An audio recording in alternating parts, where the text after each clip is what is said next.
We're in business to do what? Make obscene amounts of money. As long as it's not what? Legal, immoral, unethical, or life-threatening. Okay, and I tell people, what does life-threatening means? I don't want you rushing stuff through a shop and getting somebody hurt. Right? It doesn't do me any good if somebody loses a finger, loses a toe, loses an arm, get hurt. We moved it through fast, but we got somebody hurt. That's not what it's about. Right? It's about being safe at all times and doing those things at all times. So I tell people again, you know, it's not about rushing. It's about doing it right and making good money as a part of what we do with it. And again, one of the things that I want to just bring before we kind of continue on here with the service part of it is a lot of times dealerships think, well, gosh, I've got so far to go. I tell dealers, you know, when I go out and do dealers, you are already doing all the big stuff right or you wouldn't even be here, okay? So let's just get that out. The big stuff you're doing right, you make your money in this business now doing the small stuff, tweaking it and getting all those things tweaked in a little bit. I tell people it's kind of like water. If I heated water to 211 degrees Fahrenheit, what have I got? I got hot water, right? At 211 degrees, it is hot water. Can you do a lot with hot water? Absolutely. You can make coffee with it, you can bathe with it, you can wash things with it. But is hot water in and of itself very exciting? How many people will wake up in the morning, go to the kitchen, turn the faucet on with the hot water and go, you know what, that is cool. You will not do that because hot water is not what? It's useful, but it's not what? Exciting. Now, if I take water that's 211 degrees and I heat it up to 212 degrees, add 1 more degree of temperature to it, I now have water that is what? Boiling, but it's still what?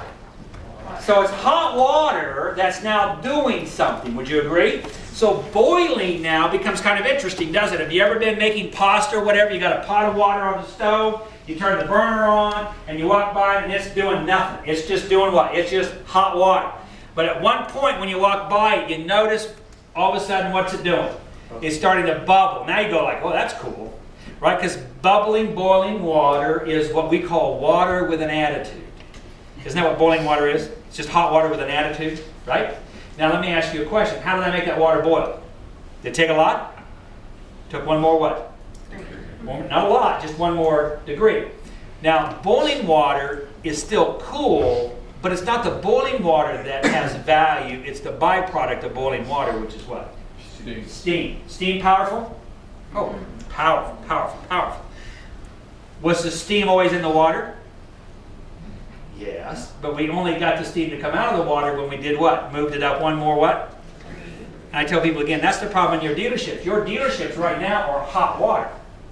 And it's not bad, but they're not exciting. You know, you're doing okay, but you're not making a lot of money. It's a living, as I had one guy say. And I said, you either have to choose to be a person in business or a business person.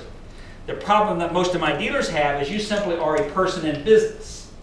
And it's very different than being a business person.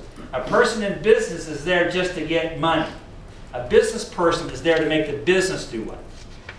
Produce. That's the difference. And I tell people again, it's not a big difference, but it's a big difference. It changes everything around. I'm not interested in just making a living. I want to make wealth. A business person is interested in making and creating wealth. A person in business is interested in getting a paycheck. Totally different worlds. You got to quit being the #1 employee and you got to start acting like the #1 owner. You got to quit being the #1 parts person and start acting like the #1 parts manager. Right? Because I tell people a lot of my managers used to be a person that was simply a person doing it, and you still think like that person. If you want to change your business, you have to change not what you do, but you have to change how you think. Once you change how you think, everything else then starts to change along with it. I love planes. I was watching a show several years ago on the Learning Channel called Mean Machines. And there was a show about man-made machines, these massive machines. And one of the shows had aircraft carriers on it. Now I'm a pilot, and I love flying, and I love everything about flying. As I was watching this show, they were talking about the aircraft carriers, and I mean, basically, it's this huge floating city. That's all it is. It's a huge floating city. Totally self-contained. But the thing that fascinated me was the flight deck. Because as a pilot, you learn very early as a pilot that to fly, 2 things have to happen. You have to have the right amount of lift associated with the right amount of thrust. So if I've got big wing surfaces, I've got a lot of lift. So if I've got big wing surfaces, I need less thrust because the wings pick it up. On the same token, if I got short, tight little wings like fighter planes on it, then to make it fly, I've got to have a lot of what? Thrust. Okay, those 2 things in balance is what make an airplane fly. Well, if you look at the aircraft carrier deck, you notice that the runway is fairly short. Now, one of the things you learn as a pilot, is anybody here a pilot?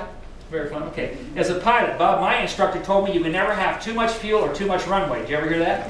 Okay, all right. That's fine. So I tell people again, the problem on an aircraft carrier is you got plenty of fuel, you just don't have a lot of what, Bob? You're a little short on runway there. Okay, so to make these planes fly, you got these short stubby wings, which makes them very, very agile in the air, but they don't have a lot of lift, so you got to have a lot of thrust, but you still have to have enough runway to create enough lift to do what? For the plane to start flying. So these aircraft carriers, short runway.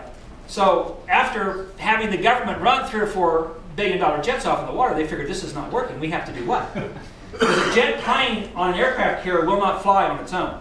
Even though it's got that big, powerful engine, now if it's a Harrier, it'll lift up and go, but I'm talking about a normal jet.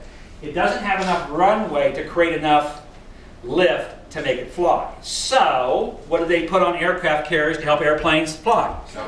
A catapult. So a catapult is a system on an aircraft carrier where they take a plane, that's a powerful plane, but they literally take this plane, they put it at the end of the flight deck, they clamp this clamp on the nose gear, and this catapult literally will simply, when they let it go, will take that plane and throw it like a slingshot off the deck of that aircraft carrier.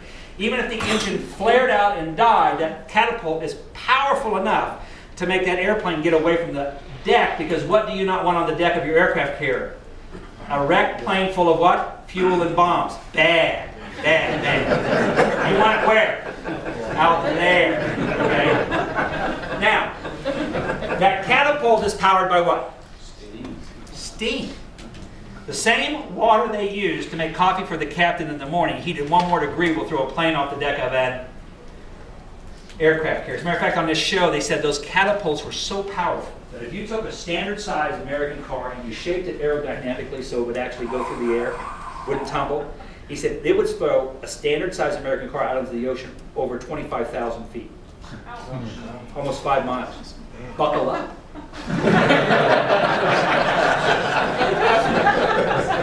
Now, I'm from Missouri. We're a pretty independent group of people in Missouri. In Missouri, we believe they should use catapults for terrorists. Buckle up, get in the car. So I tell people again, so what do you need to do to make your dealership profitable? Lots of big things? You got to do what? Tweak, tweak, tweak, tweak. That's where you're at now. I tell people, it's not the big stuff.